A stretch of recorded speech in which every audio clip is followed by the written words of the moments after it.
بسم الله الرحمن الرحيم، والصلاة والسلام على خير المرسلين. أهلا بكم معايا النهاردة في الفيديو بتاعنا.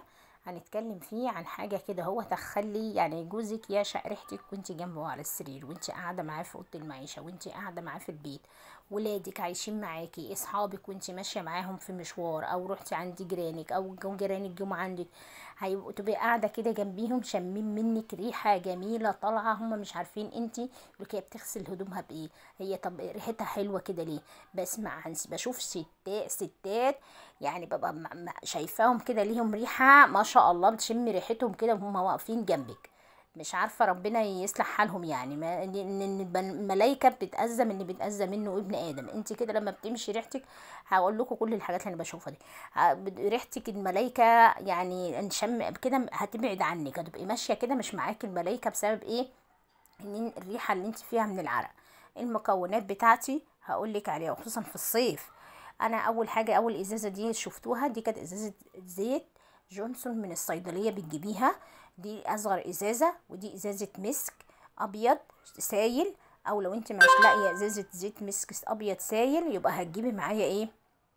المكعب المسك الخام، اي كان بقى لونه برتقاني او اللون الابيض، والفضل الابيض. وهتعمليه ازاي؟ ممكن تاخدي ازازه الزيت الجونس ديت، وتحطيها فين؟ على طبق كده اهوت، وتحطي عليها ممكن تبشري المكعب وتحطيه، او حتى لو ما بشرتهوش وسبتيه كده اهوت، وتجيبي حمام ميه بيغلي من تحت، هتبص تلاقيه ساح، هيبقى معاكي على الزيت، يعني خدي نصه كفايه. وحطي ازازه زيت الجونسون زي ما انا حاطه كده ببطرمان، تكوني مستغنيه عنه عشان ريحه المسك طبعا. ممكن تجيبي زيت عطري، اي زيت عطري انت بتحبيه هاتيه من عند محلات العطور. وهنزل بقى بثلاث معالق كبار، عشان المعلقه دي صغيره هحط حوالي 6 من جل الالوفيرا، بتجيبيه طبعا من الصيدليه. وده في ناس ما بتحبش تحطه، تقولك بيزود الشعر، لا ما تفتكريش الحاجات دي طبعا، ولا تحطيها في دماغك. الهرمونات اللي في داخل الجسم هي اللي بتكون كده طبعا.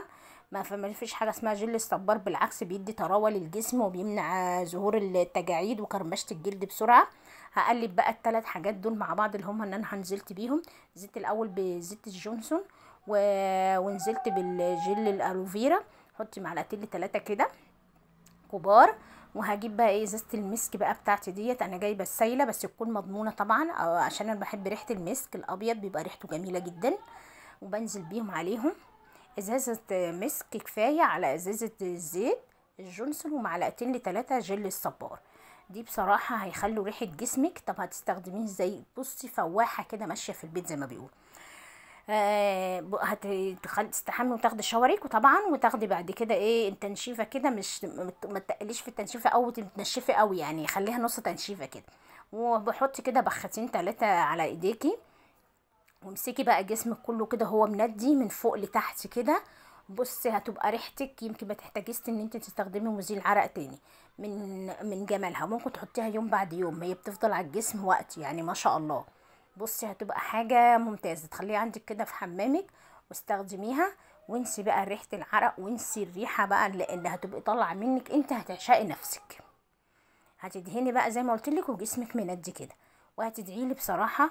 بتمنى بقى انكم تشيروا لاصحابكم وتعلموهم، وخصوصا في الصيف وروايح العرق طبعا. يلا يا رب ان شاء الله الفيديو بتاعي يكون عجبكم النهارده، واكون قدمت لكم وصفه حلوه وسهله ورخيصه، والله مش مكلفه.